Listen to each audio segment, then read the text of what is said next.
مجھ جیسا نااہل بھی آ کے جوشیدہ خطاب کر کے عوام کی واہ واہ اور داد وصول کر کے چلے جاتے ہیں، اور اہل علم بھی یہاں پر ممبر پر آ کر بول کر چلے جاتے ہیں.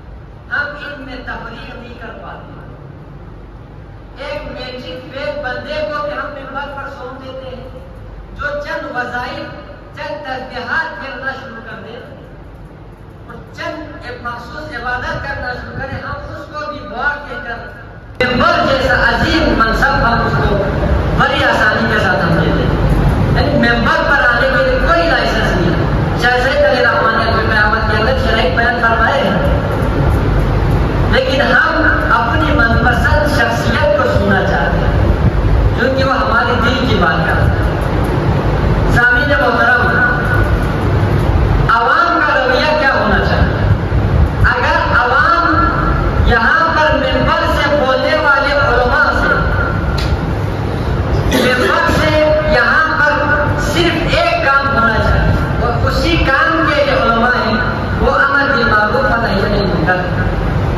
رسول اللہ نے بھی وہی کام کیا، صحابہ کرام امام نے بھی وہی کام کیا.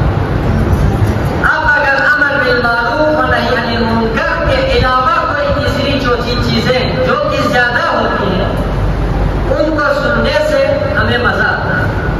ہمارے ذہن مطمئن ہو جاتے ہیں کہ ہم صحیح راستے پر ہیں.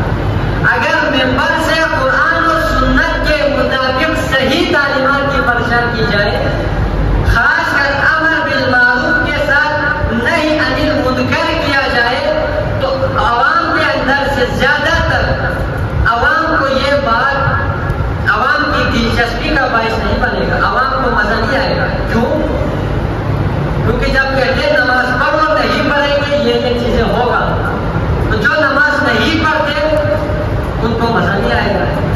جب ممبر سے رشوت کے خلاف، سود کے خلاف، دو نمبری کے خلاف، ایک دوسرے کے حق تلفی کرنے کے بارے میں جب علماء یہاں سے بیان کرنے لگے جو کہ کرنے کی اصل چیزیں ہیں جو کہ بیان نہیں ہو رہی،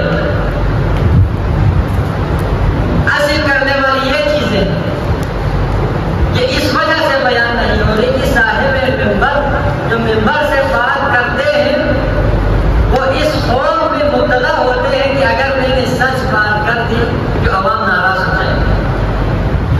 اب ضرورت اس امر کی ہے کہ علماء کرام کو جو بھی یہاں ممبر پر آ کے بات کرتے ہیں، آپ لوگوں کی ذمہ داری بنتی ہے اولین فرصت میں کہ جو بھی شخصیت آ کے ممبر سے دین کی امر بالمعروف کی بات کرتا ہے وہ عوام کے سامنے جواب دے. آپ لوگوں کی ذمہ داری ہے کہ ان سے کہیں خدا